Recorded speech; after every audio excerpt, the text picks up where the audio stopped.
Everyone,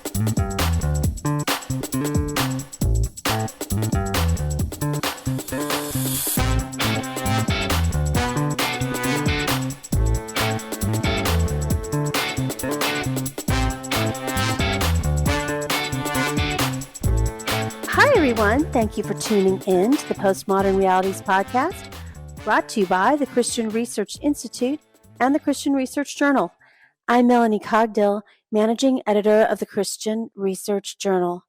It's November 2024, and you're listening to episode 418, which is a spoiler-filled conversation about the classic CS Lewis Space Trilogy novels.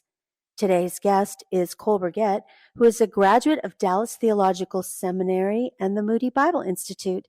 He teaches systematic theology and Bible exposition classes and writes extensively about theology and popular culture. Cole has written an exclusive online feature article for the Christian Research Journal. His article is called Science, Spirituality, and C.S. Lewis, an analysis of the Space Trilogy. You can read it for free at equip.org. That's EQUIP.org. Cole, it's good to have you on the podcast again. Always good to be here. Thank you.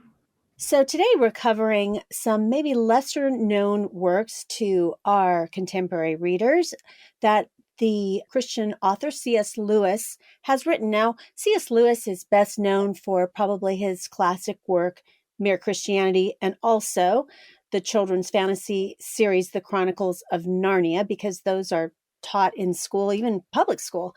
But this is a trilogy of 3 science fiction novels that he wrote, and they are Out of the Silent Planet, Perelandra, and That Hideous Strength.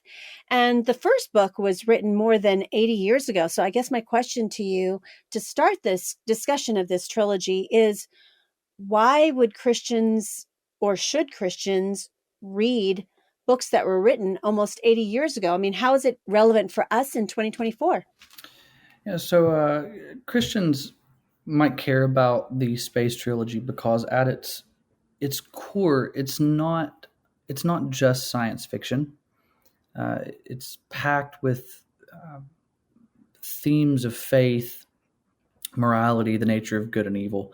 Lewis, as is sort of well known, was a Christian himself, and his beliefs naturally shaped the way he wrote. So for people of faith, these books offer an adventure through space, but they also explore questions that are sort of central to Christianity as a whole. So just by way of example, in Out of the Silent Planet, and we'll talk more about this, Lewis imagines other worlds where sin hasn't corrupted everything, which sort of invites the reader to think about what it means to live in a world that is broken. Very similarly, in Perelandra, there's this retelling of the Eden story, but this time with the possibility of resisting temptation. It's like Lewis is asking, what if things could go differently? Well, that's a big deal for Christians because it ties back into ideas about redemption, that sort of thing. So while the trilogy certainly works as sci-fi, it also speaks to those deeper ideas or themes, to say it that way, that Christians are often thinking about on a Sunday morning or something like that. It's Lewis's way of wrapping theological ideas in a very fun, very imaginative package, which is why these are books that still resonate with a lot of believers today. So that's just kind of a general overview of why Christians may want to revisit this series after so long.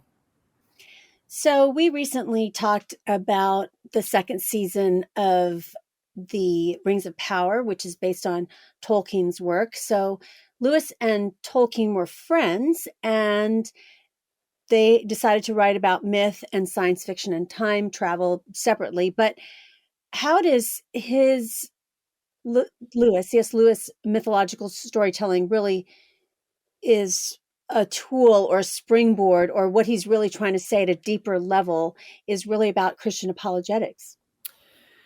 Yeah, Lewis seemed to understand something very key about people.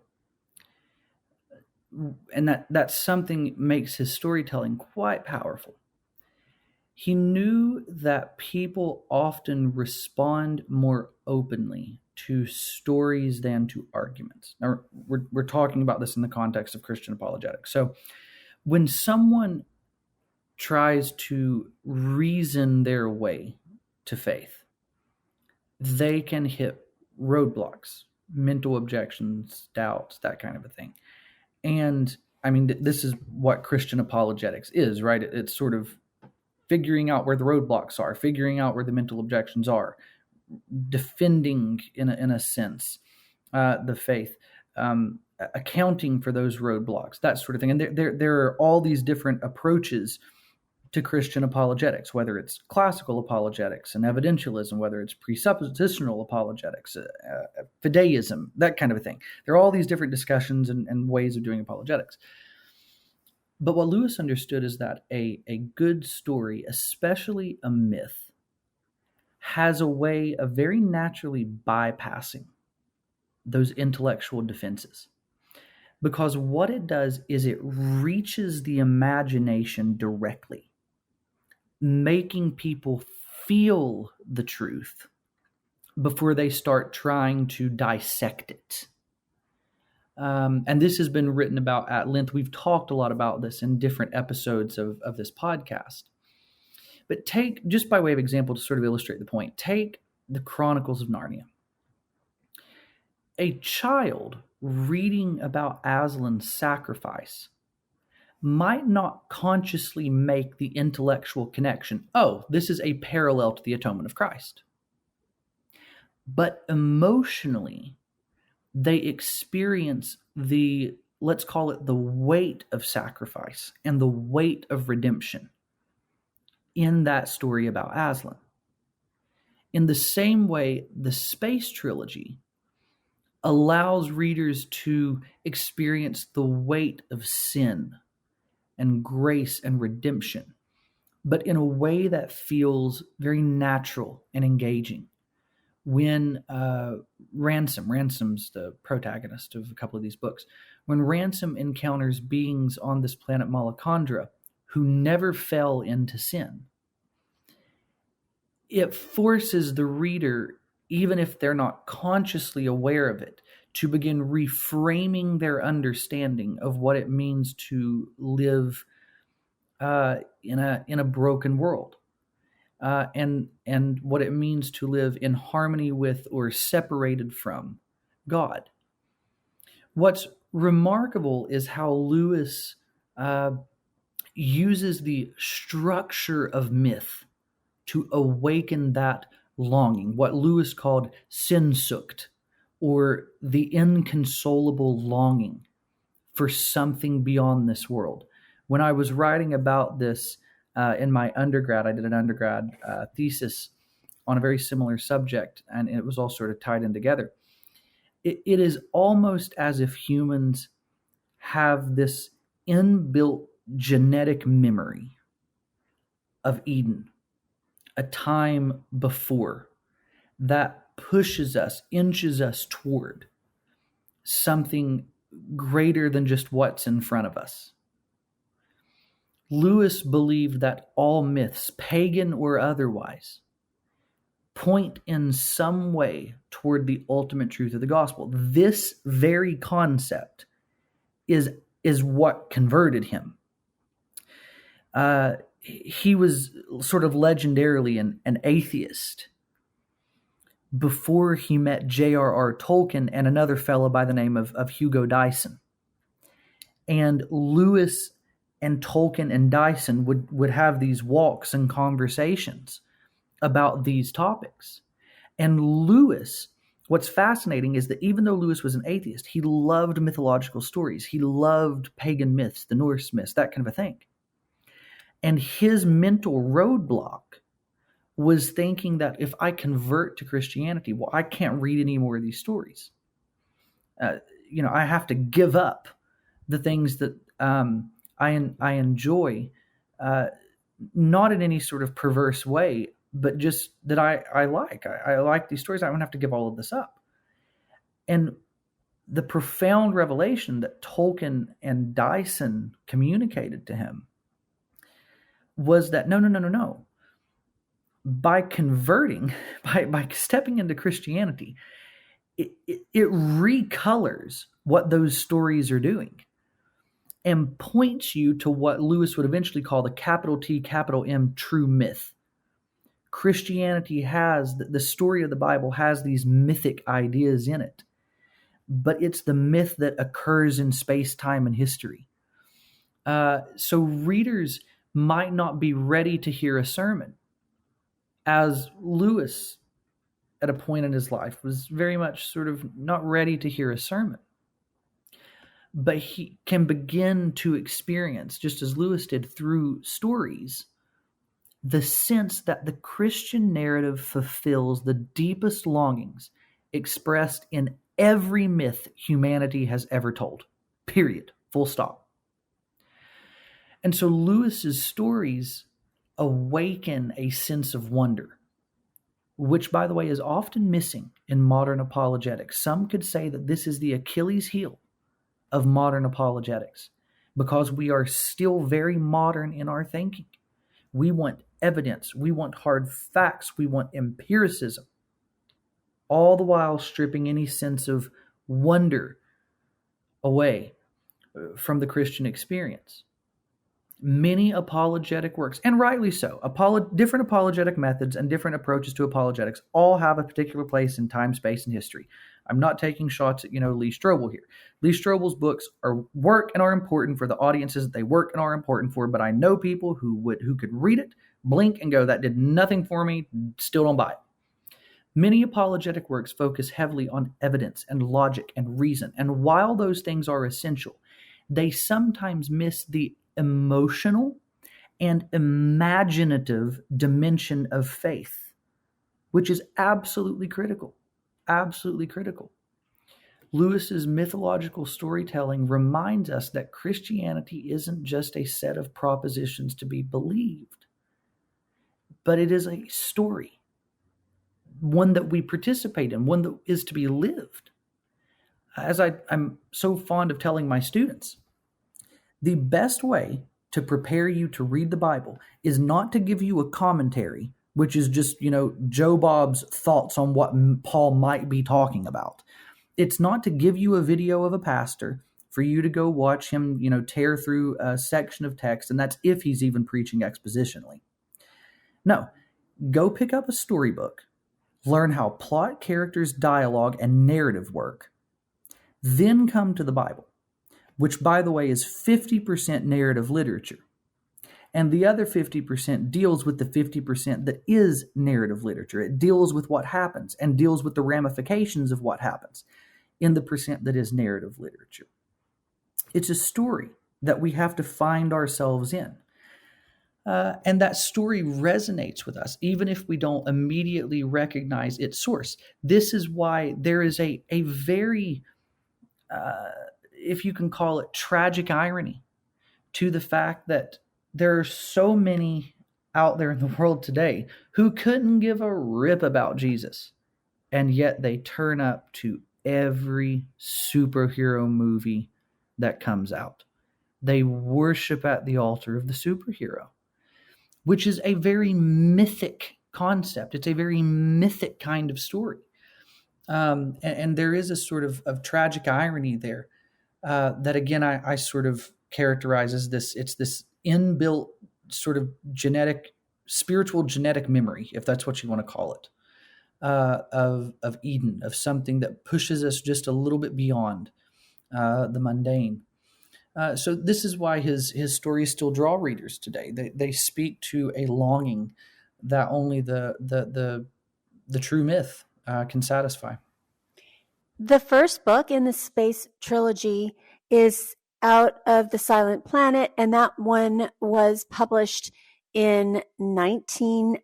1938, which is a long time ago.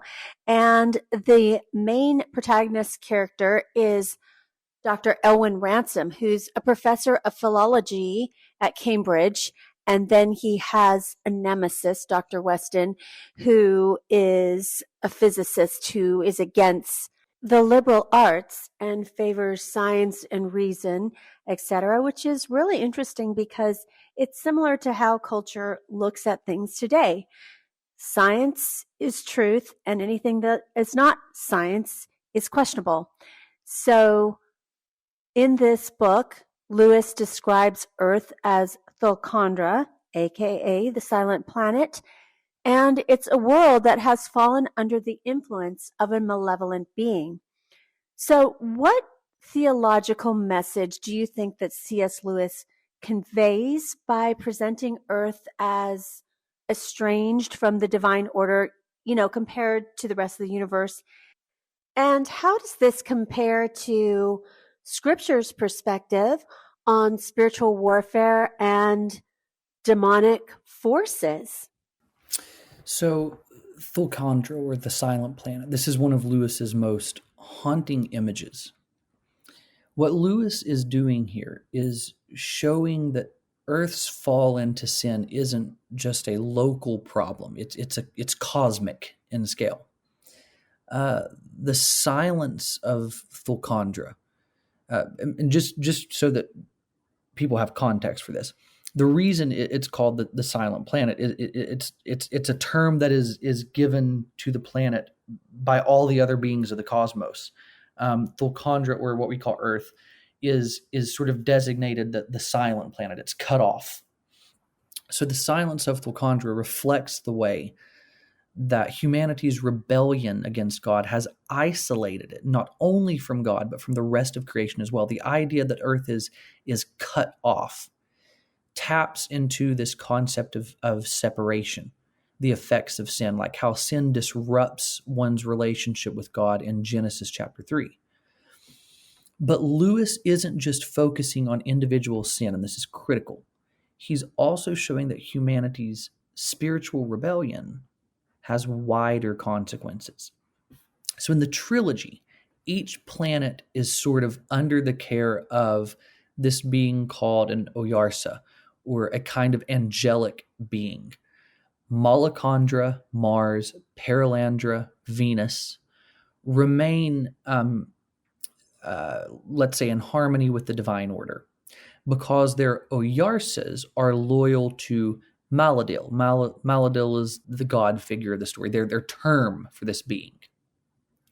But Earth's Oyarsa has become, in Lewis's language, bent, a clear reference to Satan. This bent Oyarsa leads Earth into darkness and chaos, aligning with the Bible's depiction of Satan as a deceiver, and according to John 12, the ruler of this world. So Lewis's portrayal of Earth as silent fits perfectly with the biblical understanding of spiritual warfare. Earth is trapped under the dominion of this malevolent force, and it takes divine intervention, Christ's incarnation and sacrifice, to break that silence and restore the relationship between humanity and God. Now, in my own dealings with the Space Trilogy, I have found that there are many Christians who react to those ideas. And this, I think, is largely due to a lack of understanding the broader historical and cultural context in which the Old Testament in particular is written. So before we react to the idea that, Satan ruling the world, what is this? We have to understand how this fits within the broader context of ancient Near Eastern thought. In the ancient Near Eastern idea, there was a concept that in recent years has become more and more popular, due largely in part to the writings of the late Dr. Michael Heiser. The idea of what is sometimes called the divine council. Now, this idea of the divine council is where gods, lowercase g with an S on the end, as uncomfortable as that makes us, gods ruled in a cosmic hierarchy with a chief deity presiding over lesser divine beings. And we all know from our basic Bible classes and basic church teachings that Christianity is what we say, monotheistic religion. And so when we hear this and we see that lowercase g with the S on the end, we start to, something inside of us flares up and we go, whoa, wait a minute, monotheism. Okay. If your monotheism is suggesting that nowhere in the Bible is there room allowed for other spiritual beings, you're probably going to run into trouble with a passage like Psalm 82, where God, capital G, Elohim, is said to stand in the divine assembly among the other Elohim, lowercase g, S on the end. Divine beings or rulers. God stands among the gods. Some of these beings are seen as benevolent, while others become rebellious, turning into, quote, rulers or powers that are said to influence the nations and oppose God's will. That's Deuteronomy 32, 8, and 9. The Bible also, now remember, we're talking Old Testament here, also refers to shady Deuteronomy 32, often translated as, quote, demons or false gods, implying spiritual beings who mislead humanity. In other words, when the Old Testament writers looked out at the other nations surrounding Israel, they didn't just see people. They saw what in the New Testament Paul is going to characterize as the rulers of this age, the principalities and powers, 1 Corinthians 2, Ephesians chapter 6. The biblical narrative suggests, just as Psalm 82 prophesies, that God tolerates their authority for a time, but ultimately will judge and overthrow them. Psalm 82 says to them, it's Yahweh talking to them, you are gods, lowercase g, S on the end, but you will die like men.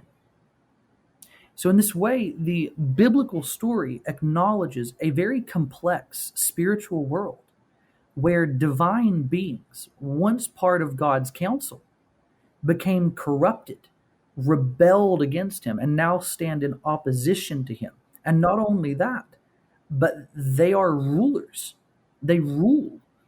It's almost as if you're following the biblical narrative, the chief rebel, the first rebel, this entity we call the devil, he leaves and he takes humanity with him. I'm going out the door. And he takes God's prized possession, his great creation. These people who are said to rule in Eden, who are representing God through their rule. And they walk out the door hand in hand. Well, then you get to Genesis 4, 5, 6.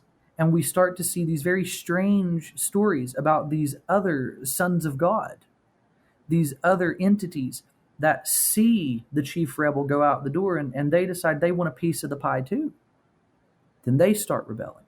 Deuteronomy 32 is going to characterize the Tower of Babel as the great zenith of the human and spiritual rebellion, where human forces and these rogue agents, if you want to call them that, these rogue agents of the divine council walk out the door hand in hand. And the Tower of Babel is the great zenith of that rebellion, where Yahweh scatters the nations in accordance with the number of the Elohim, in accordance with the number of these lowercase gs on the end gods. And this doesn't step on the toes of monotheism, because what we mean when we say we're monotheists is that we worship one God. We follow one God. Hear, O Israel, Lord your God is one, the Shema. there's one. What that doesn't mean is that the Bible does not have categories for other spiritual entities that are in fact ruling and are in opposition to that one. Because that is absolutely in the text, not just in the Old Testament, but it is the Old Testament categories that Paul is going to deal with because he was a Jewish guy who knew the law and knew the Old Testament. He's going to pull that theology forward when he writes his letters in the New Testament and make reference to it. So the silence of earth in Lewis's work echoes Paul's teaching in Ephesians 6:12. Our battle isn't against flesh and blood, but against the rulers, the authorities, the powers of the world. For Lewis, earth's isolation is this symptom of a larger spiritual conflict. It's a cosmic rebellion that involves not just humans, but spiritual beings in both loyalty and in opposition to capital G God. And in that silence, we see not just the loneliness of that fallen world, but the need, the desperate need, one could even say, for redemption. So we could spend, a whole other episode just on the ancient Near Eastern stuff, but that's sort of where Lewis is going in his work, and how, I don't think Christians should necessarily just write off, well, that's just a nifty idea, Lewis. The Bible doesn't have any categories for that kind of stuff. Not quite. As I've mentioned earlier this year, it's our 8th year of podcasting. We've been podcasting since 2016, and we are over 400 episodes. That is a huge back catalog to explore. And not only that, with every single episode, you will find an article that's attached to the episode that I interview its author on these Postmodern Realities conversations. And I hope you enjoy looking back at all the different subjects that we covered. One of the things that we do quite regularly is do some cultural apologetics. So we try to be up on the latest hot television series and films, and even classics like the CS Lewis Space Trilogy that we're talking about today, because all of these things, all of these stories are really great ways to actually engage people in Christian apologetics through story. Because as we are talking about on this podcast, everyone enjoys stories. Everyone enjoys the ideas of superheroes or things that are larger than themselves. So there's so much to mine for the Christian apologist. And for all these 400 episodes, they've been completely free. There is no paywall at our website. There's nothing like that. We no longer have a subscription magazine. We have an online magazine with new articles every week, and it's always free. So we ask that you help us out by just getting the word out. So tell a friend, rate and review, particularly on Apple Podcasts. And we are grateful for your partnership. And you might want to give us a tip.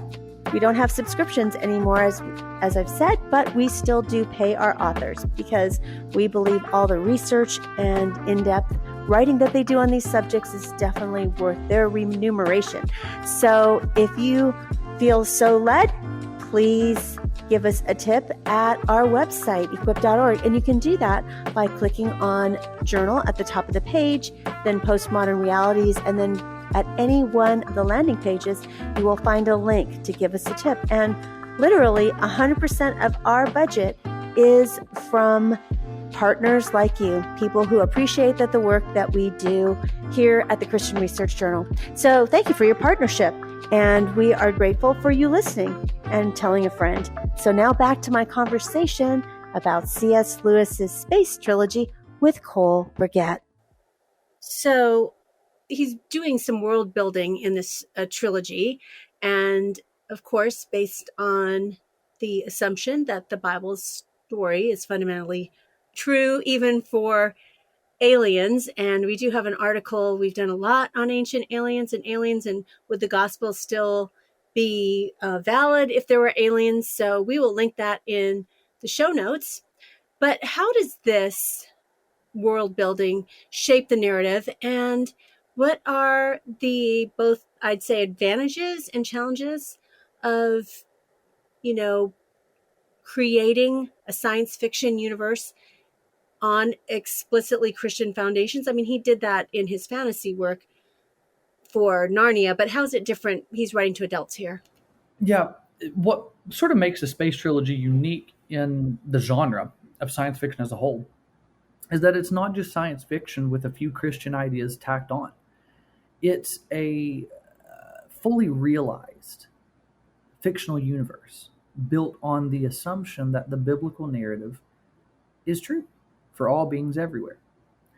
Lewis treats Christian theology not as something that applies only to Earth, but as a cosmic reality that governs all of creation. I mean, it's fascinating.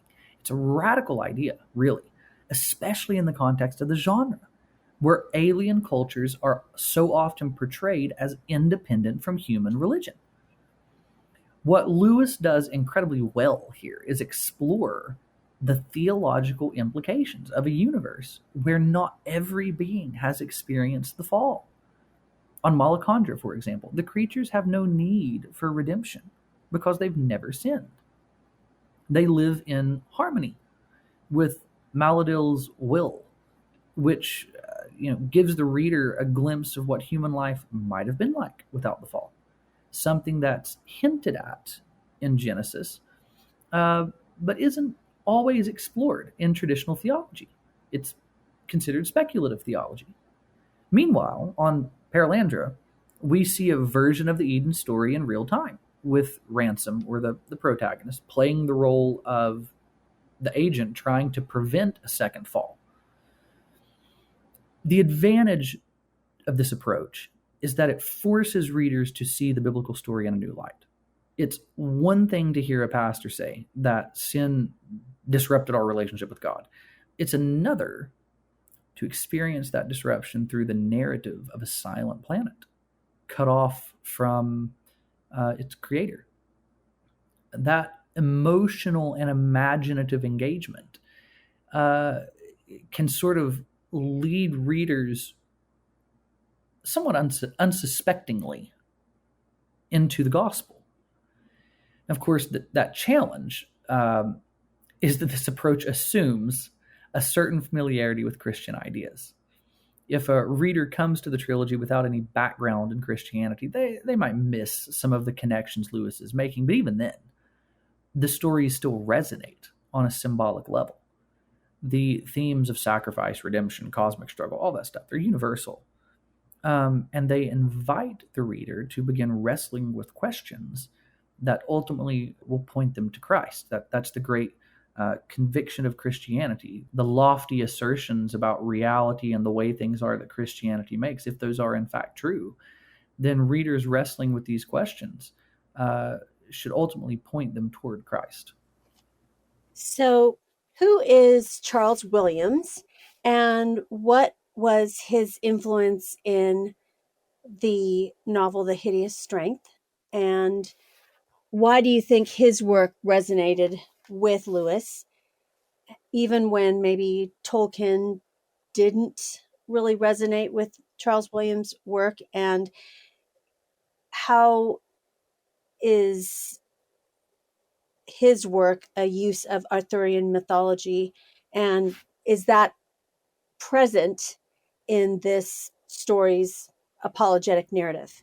Yeah. So if I'm not mistaken, the article sort of goes into some of this. There's a reason this question is being asked, so the listeners know, like, where is this coming from? What about Charles Williams? That kind of thing. You'll need to, and Yeah. also we always link the article in the show notes for wherever you're getting your podcasts or on YouTube, so you can, read the article after you listen to this. Yeah, Melanie's making a connection here. That's the idea. She's connecting this Charles Williams to this, and there's a reason for that. Very loosely, I'll talk about this. Charles Williams, one of my absolute favorite writers, simply because he's so weird and wonderful. And I did a lot of work with Charles Williams in grad school. Charles Williams was a British writer, theologian, a member of the Inklings.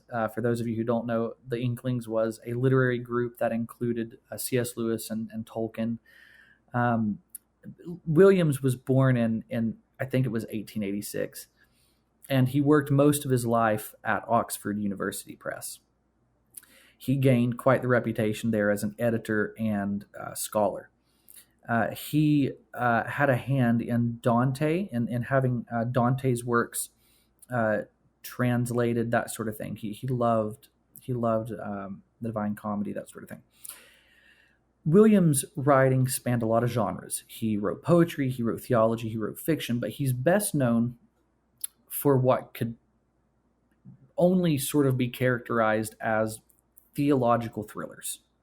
This series of novels that blended mystical Christianity with elements of the occult and set it in modern-day England. I mean, these are weird, wild rides.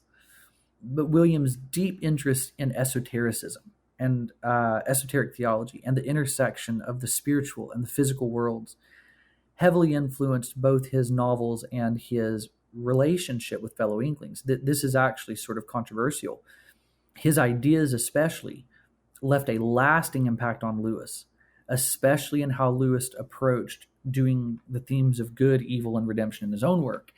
And Tolkien was not a big fan. Tolkien and Williams, I mean, there wasn't what I would say serious bad blood between them based on my research and what I've seen. However, they were, Tolkien was not as fond of Williams as Lewis was, is how I'll say that. So, fascinating figure. His influence on Lewis is particularly clear in the novel That Hideous Strength, the third novel of the Space Trilogy. As mentioned, Williams had this unique way of blending theology and mysticism. He believed that spiritual truths could be expressed through mythology in a way that even transcends doctrine, that spiritual realities were embedded in the ordinary moments of life. For him, legends and myths were windows into this reality. That really resonated with Lewis, who saw the Christian faith, as we mentioned, as the fulfillment of the world's great myths. It aligned with Lewis's own beliefs that myths carry echoes, if you will, of Eden, or echoes of divine truth. So the Arthurian elements in That Hideous Strength, especially the inclusion of the character Merlin, serve as a way of connecting the ancient battle between good and evil to the modern world. It's this idea that spiritual warfare is not a new phenomenon, but something ancient, with its roots in legend. And it gives the story a sense of depth and continuity. The quest for truth, the quest for righteousness, it's a battle that every generation must fight, whether they realize it or not. And there's also, I wish we had time to get into this, there is also just a sort of forgotten, and I think it's forgotten simply because we're Americans. It's not even that we're Western. So many of us are Americans. We really underestimate the influence that the Arthurian cycle had on a particular flavor of British fantasy writing. The Arthurian myth, King Arthur, the Holy Grail, Lancelot, Guinevere, all of these characters, Lady in the Lake, Excalibur, the Sword and Stone, all that stuff. The Arthurian myth, without getting into the historical roots and all that kind of stuff, developed in a very Christianized version of Europe. And so there is this inbuilt connection between the Arthurian myth and Christianity that has trickled its way into British fantasy from the very beginning. And it really is underestimated. There is a sense in which a writer touching on Arthur, a writer touching on their own version of the Arthurian myth, or incorporating Arthurian ideas into their own work, it is as part and parcel to fantasy writing as the great Lovecraftian mythos is to the cosmic horror genre.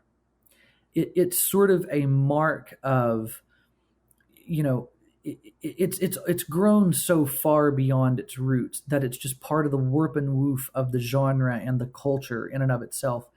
And the Arthurian elements are just part and parcel to fantasy. They're almost inseparable.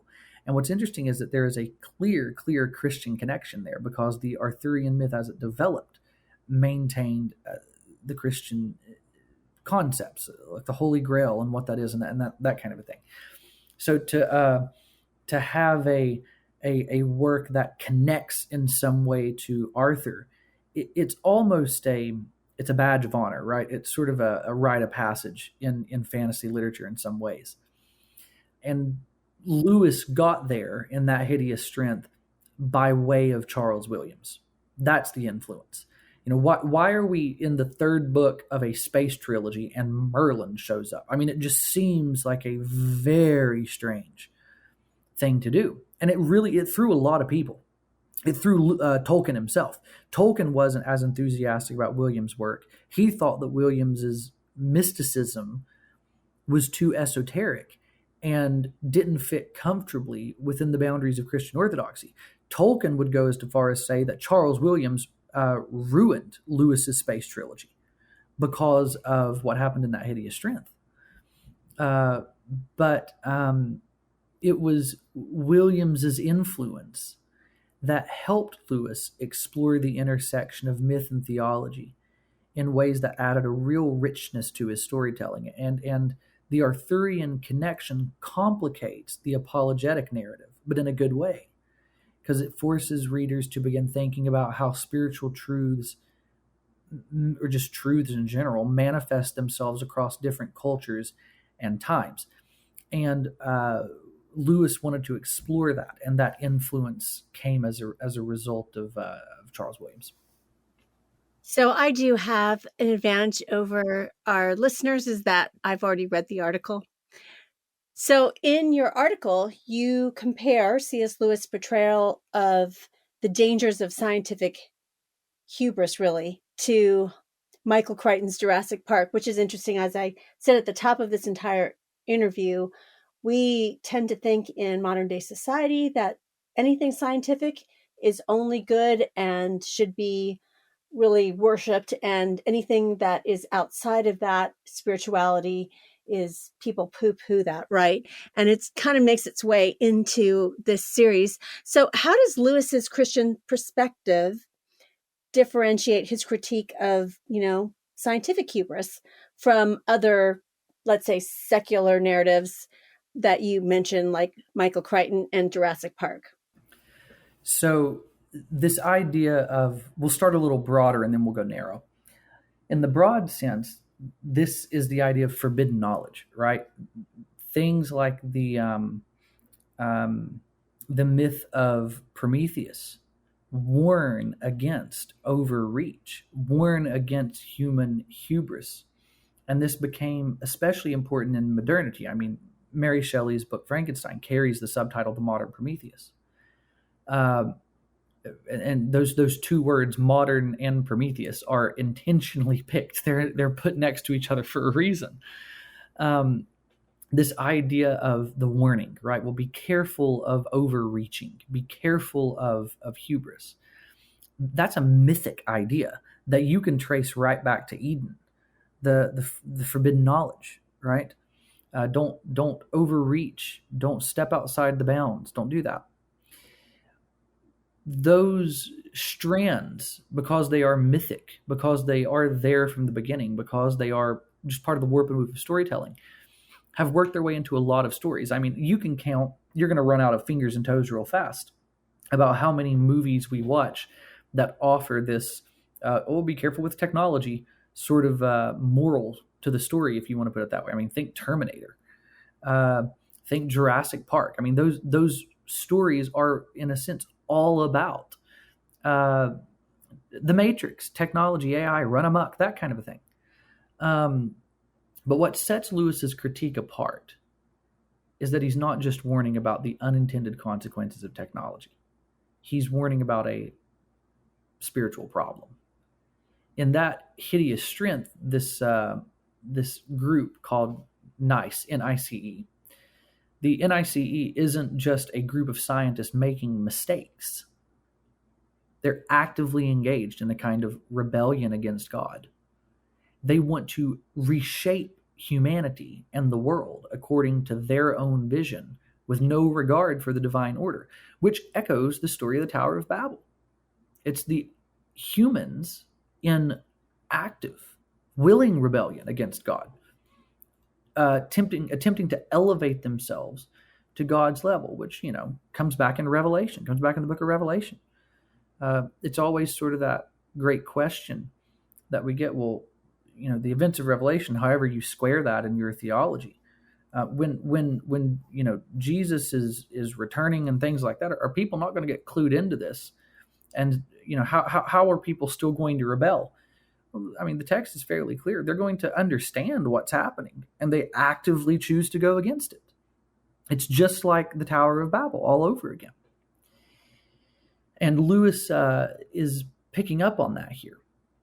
Michael Crichton's Jurassic Park, absolutely iconic work, is more concerned with human arrogance and the unpredictability of complex systems, chaos theory. That's the character of Ian Malcolm, played by Jeff Goldblum. It's chaos theory, the unpredictability of complex systems. You're not going to be able to keep a lid on this. You're essentially opening Pandora's box. His message is more pragmatic. Just because we can do something doesn't mean we should. Lewis goes a step further. Lewis is going to say that when humans try to play God, they're not just making a practical mistake. They're committing a sin. He's not just saying, be careful with technology. He's saying, beware of the temptation to play God. For Lewis, the ultimate danger of scientific hubris isn't that we create something we can't control. It's in the process we lose our humanity. And that's what I think sets Lewis's critique of modernity over against a lot of the secular narratives we see today. That is really fascinating. Just this discussion about works that were almost 100 years old yet have so much relevance. Yeah, they almost seem prescient, right?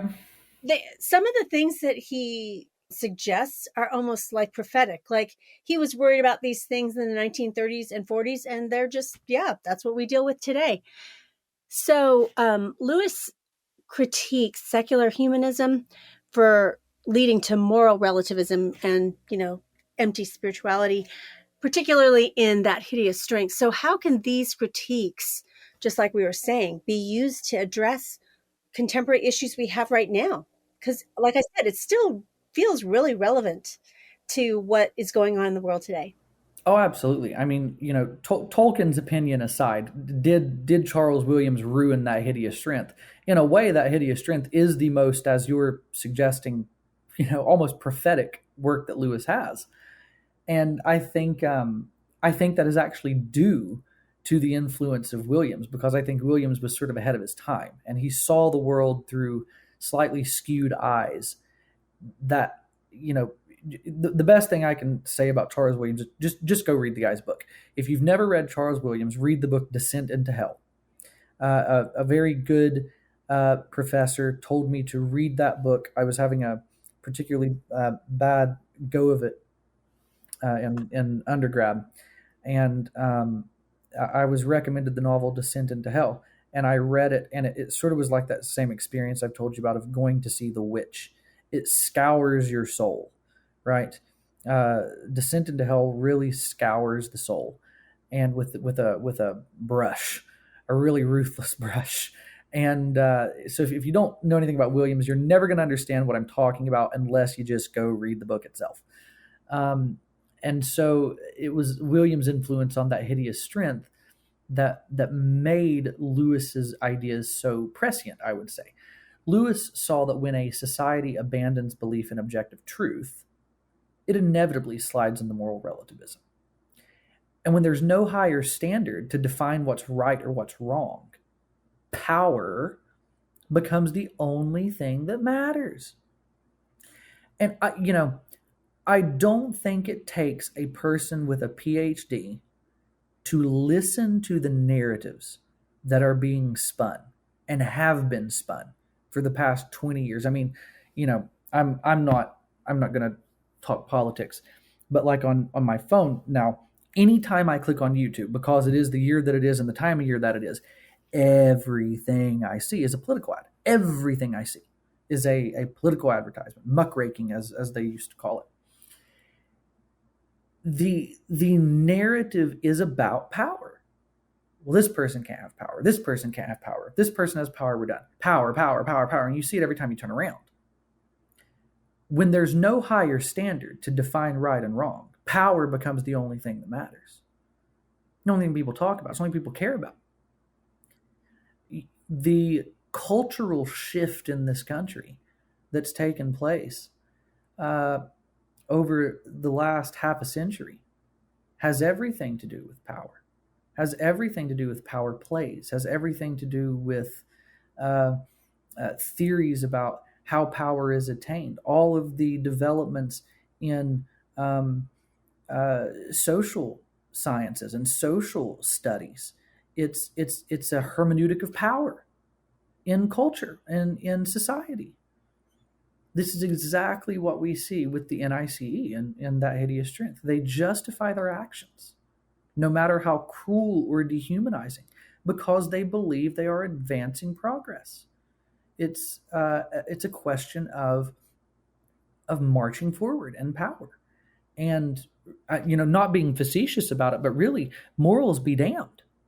Let's not have a moral discussion. Let's make it a conversation about power. Let's forget the question of who's right or wrong. Let's make it a question, or what's right or wrong, I should say. Let's forget what's right or wrong. Let's make it a conversation about who is holding the power here.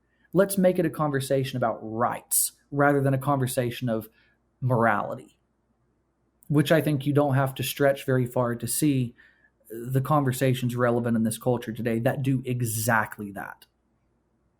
Lewis's critique of secular humanism speaks directly to the challenges we face today. We live in a culture where personal preference takes the place of objective truth, and where people are increasingly disconnected from any sense of higher purpose and are instead pointed toward connection with other people. As if, it's sort of like if you ever spend any time in like a Bible school or anything like that, or if you just, went to Sunday school, it's that old idea that, well, before your horizontal relationships can work out, you better get your vertical relationship clear first. As goofy as that, old idea is, there's some merit to it. Lewis's work reminds us that without God and all that entails, we are left with a void that nothing else can fill. Not science, not politics, and certainly not your personal freedom. So in those ways, I think you're absolutely right. Lewis, in large part thanks to Williams, was absolutely prescient in what he's writing about, downright prophetic in some ways. Well, it's really interesting that Lewis's blending of fiction with spiritual themes, he has this universe where science and theology coexist. So that's really fascinating. So how does this integration help for the Christian apologist, really convey Christian apologetic arguments in a way that if you just had a purely philosophical or a theological work like you were referencing at the beginning of this conversation might not offer? Yeah, I think what Lewis does so brilliantly is show that theology isn't just about abstract concepts. It's about the fundamental realities of existence. By embedding theological truths within a science fiction framework, he's allowing readers to engage with those truths on an emotional and imaginative level. It's one thing to hear a theological argument about sin and redemption. We can do that all day long. It's another to experience it through the journey of a character like Ransom, to see it through another set of eyes. That kind of storytelling makes abstract ideas feel personal and real.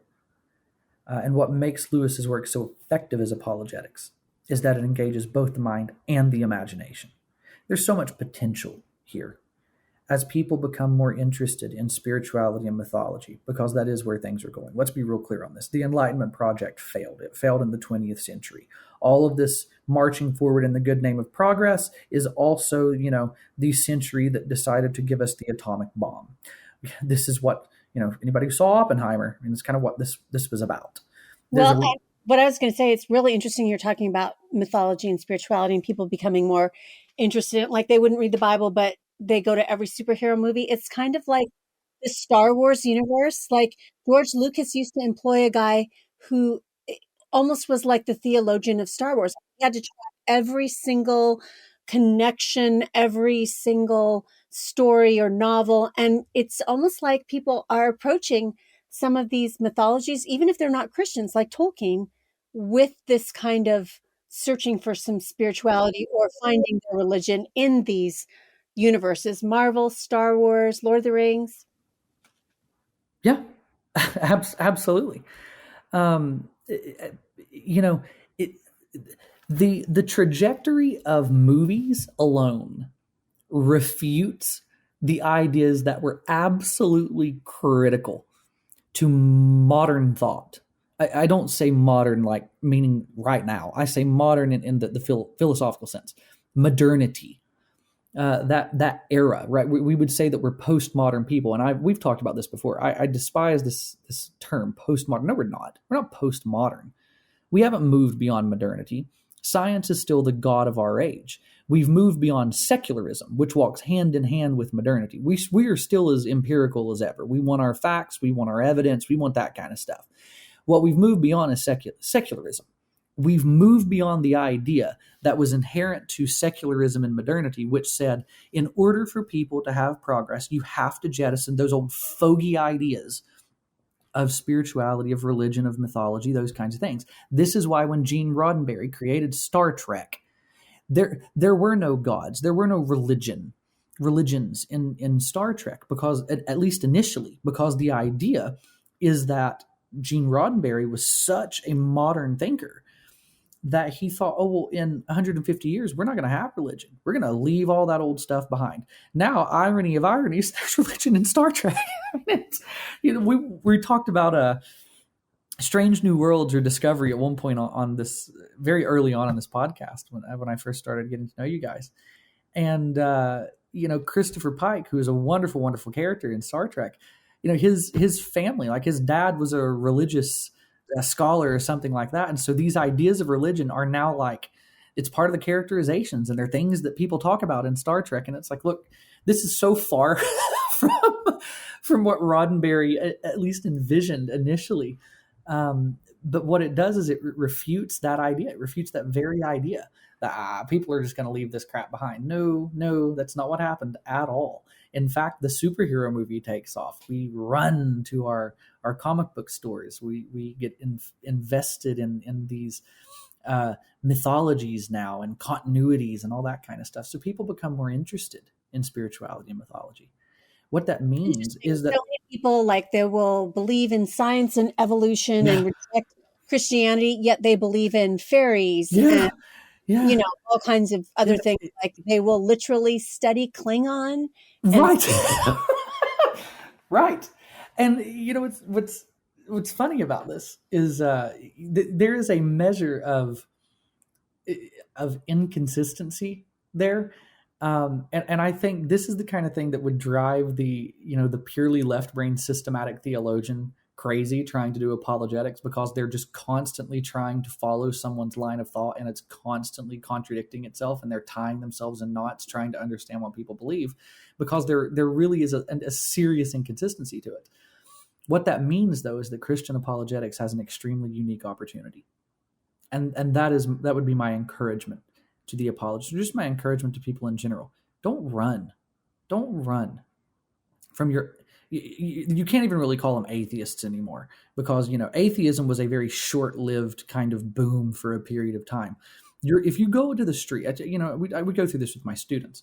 If you go out on the street and you pull the average Tom, Dick, or Harry off the street and say, hey, what do you believe?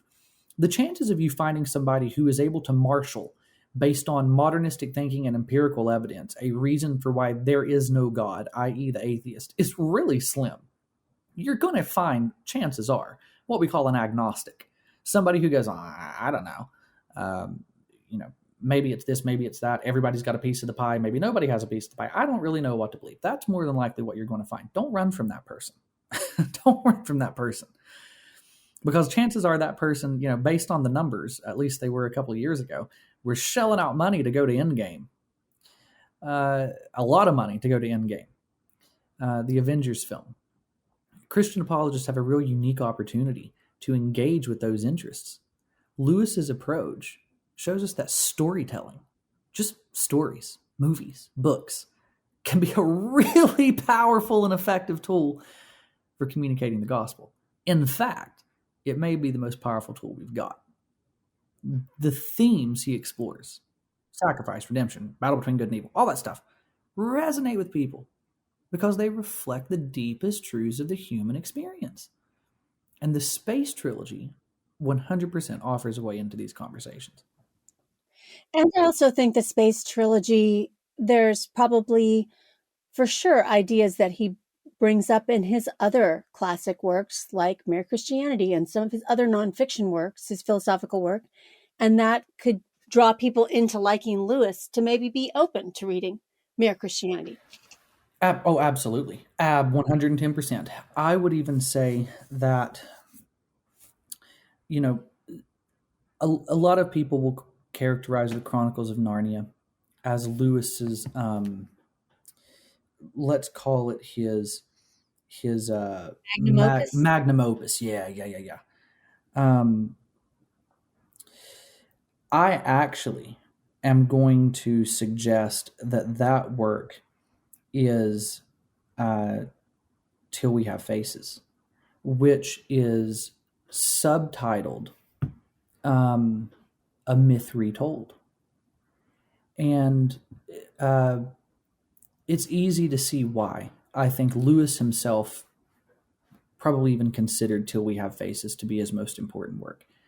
It's this deeply personal, deeply philosophical retelling of the Cupid and Psyche myth, but with a twist. It's told from the perspective of Psyche's sister, and the story gets into themes like love, jealousy, faith, self-deception, all while grappling with the idea of what it means to know oneself and encounter the divine. And unlike his more straightforward fantasy and science fiction works, Till We Have Faces is far more introspective and layered. And it reflects Lewis's, because he writes it much later on, it reflects his mature thoughts on human nature and God. It's less overtly Christian than something like Chronicles of Narnia or the Space Trilogy. But the way he incorporates the maturity, the spiritual maturity, to call it that, makes it just stunningly powerful, and it is very nuanced. So I would even argue that, more so than even the Space Trilogy or Narnia, Till We Have Faces is sort of the zenith of all of these ideas that Lewis was writing about, sort of put on paper and put out there for people to read. So yeah, I think you're absolutely right. These things can open doors. Well, I was going to have a fun final question for Cole, but he already answered it, which was, what is your favorite Lewis? Oh, Lewis work. Yeah. You've already answered it. So that sounds like it's Till We Have Faces. So with that, thank you for being a guest again on the Postmodern Realities podcast. Always a pleasure. Thank you. You've been listening to episode 418 of the Postmodern Realities podcast. Today's guest was Cole Brigette, and he has written an online feature article for the Christian Research Journal. His article is called Science, Spirituality, and CS Lewis, an analysis of the Space Trilogy. And you can read his article for free without a paywall at equip.org. That's EQUIP.org. You won't want to miss out on subscribing to the other podcasts from the Christian Research Institute. We have the Bible Answer Man podcast, which is published Monday through Friday with the best of the week on Saturday. It's hosted by CRI President Hank Hanegraaff and is available wherever you get your favorite podcasts. In addition, Hank has a podcast called Hank Unplugged. Hank takes you out of the studio and into his study to engage in free-flowing, essential Christian conversations on critical issues with some of the most interesting, informative, and inspirational people on the planet. And you won't want to miss out on the brand new podcast from the Christian Research Journal. Christian Research Journal Reads presents audio versions of Christian Research Journal articles. It was a print incarnation of almost 45 years. It's now on the web, as you know, with new articles every single week. So you won't want to miss these audio articles of some of our most popular and most accessed articles on our website, equip.org.